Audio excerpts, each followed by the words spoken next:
Oh, start already. Okay. My name is Melvin. I graduated with a bachelor's degree in contemporary music. Currently doing music full-time as an educator and a performer. And that's pretty much what I do for a living. I started learning the electone when I was 6. My parents threw me into music class. I was very unwilling to learn it, but since my parents forced me, I went all the way. And it all started when I was 15. My classmate invited me to play for Inter-School Christian Fellowship Rally for the first time. And that was the very first time I served in a worship team with my keyboard and piano skills. And from then I realized, I actually can play. And from there it, inspired me and pushed me and made me told myself that I wanted to continue to take this seriously so that I can be better. I think music allows an individual to create something out of nothing. That's the beauty of it, to be able to use melody, harmony, and different ways and forms of music to create something that expresses a person's, idea, character, taste for a particular kind of music.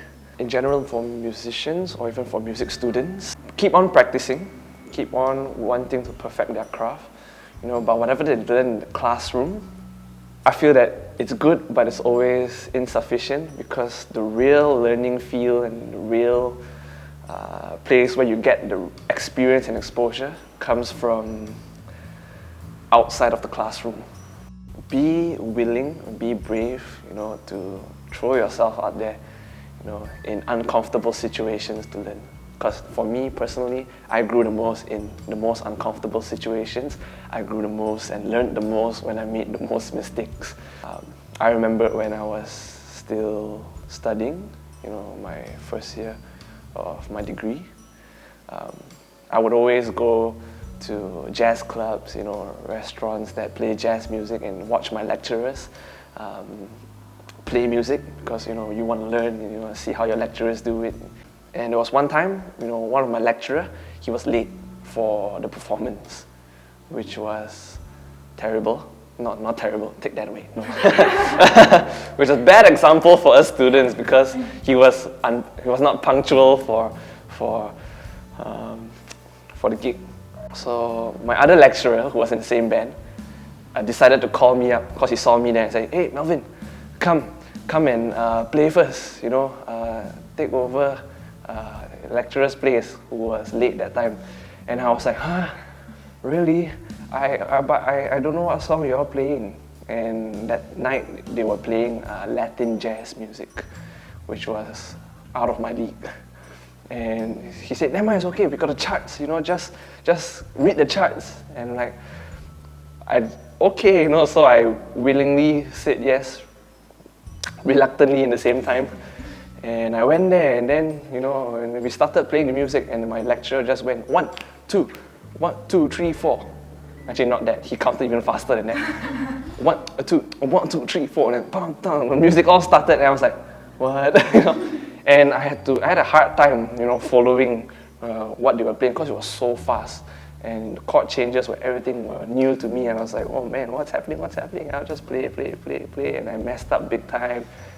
And then finally it came to solo, because there was improvisations in jazz music, and solo, when it came to me, I messed up, man. I couldn't play at all.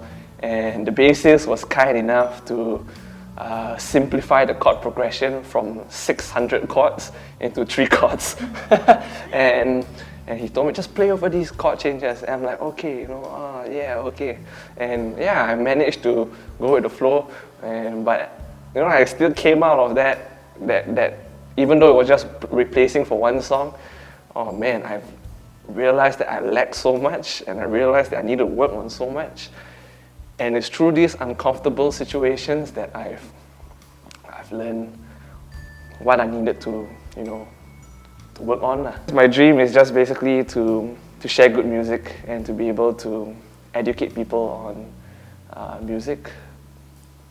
And not just music in terms of performance or theory and all that, but to be able to inspire and to talk to people, about what's it like to be a full-time musician, especially in the context of Malaysia.